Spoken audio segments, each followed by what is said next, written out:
All right. One of the talking points that has been repeated ad nauseum in the context of the Joe Biden withdrawal from Afghanistan has been Trump would have done it better. Trump would have done it differently. Trump had a plan to do it just perfectly, tactically.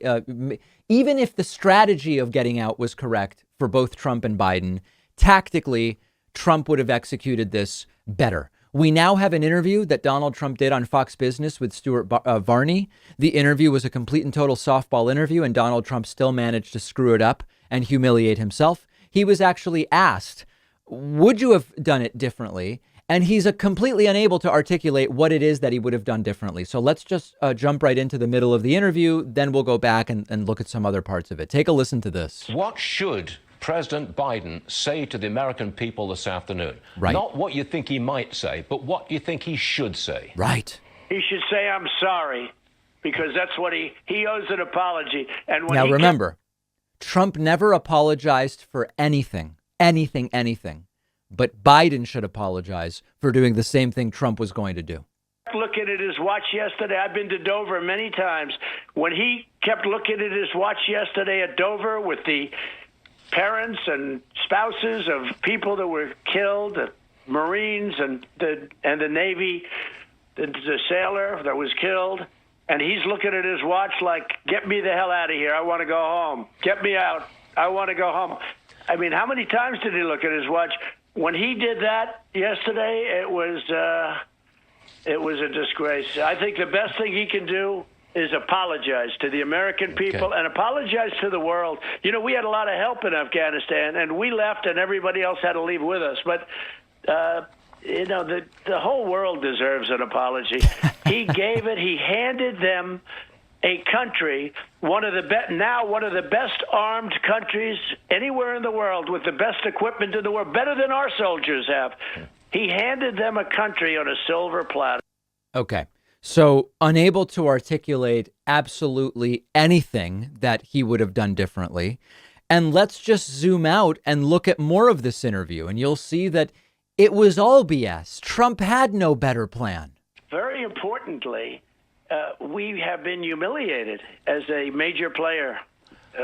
Our allies aren't going to look at us the same. You know, our allies took advantage of us for years, and I let people know it, and I let them know it.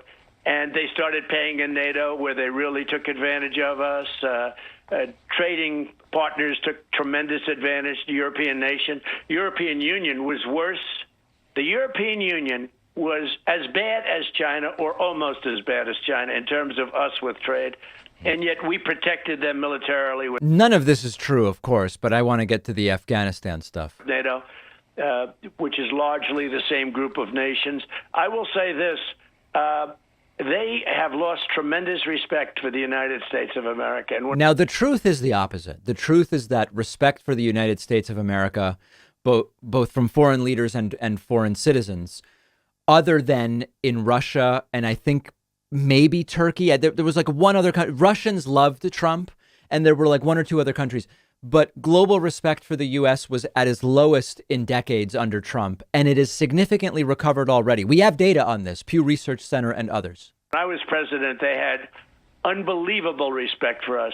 That's but a lie. They have lost tremendous respect for our country. Lies. Tremendous. Beyond anything imaginable. Angela Merkel, Chancellor of Germany, is talking about continuing an operation to get people out, even though America has now left. Now, remember, Joe Biden said, we have an open-ended commitment to getting people who want to leave Afghanistan out. He said it yesterday. He said, we're down to 100 or 200 people. There is no set date. Some of these are dual citizens who may want to be there right now. At any time that they want to get out, we will help get them out. These are all lies. They are continuing to get people out, or trying to at least. Are we? Well, should right. we? Well, we should. We can't leave Americans behind. How do we do it? Which we're not. There's no reason to do that. How do we do it? I spoke with Abdul, the leader of the Taliban, on a number of occasions. Sometimes he'll refer to the leader as Muhammad generically. Now he's saying Abdul. It's not really clear Trump knows who he's talking about. And it was very tough conversations. And I said, we know where you live. We know everything about you.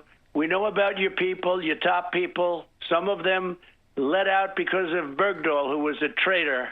They let him out. They gave 5 people, 3 of whom became top people in the Taliban, probably were before. But I had a very, very tough conversation with him. They weren't going to do anything until Biden came in. Once Biden came in, it was different. Now understand that Trump is making the case everything is different merely because Joe Biden is president. Just by virtue of Trump being president, everything would have gone differently. The reality is he is not actually articulating the reasons why anything would have been different if Donald Trump had handled this. So no plans to avoid the problems that Biden had. He would have had them. The same thing would have happened, except what would the difference have been? If it had been Trump, Trump would not have taken responsibility. Whereas yesterday, Joe Biden said, I take responsibility for what happened in getting out, but getting out was still the correct decision. An incredible softball interview handed to Trump on a silver platter, the likes of which he's been using since birth, right? Metaphorically. And he still can't actually articulate why he would have handled this any better than Joe Biden. We'll have more clips from this interview on our Instagram, where you can follow us at David Pakman Show. I'm really excited that one of our sponsors today is Helix Sleep. I sleep on a Helix mattress at home. I absolutely love it. And that's why I reached out to them about sponsoring the David Pakman Show.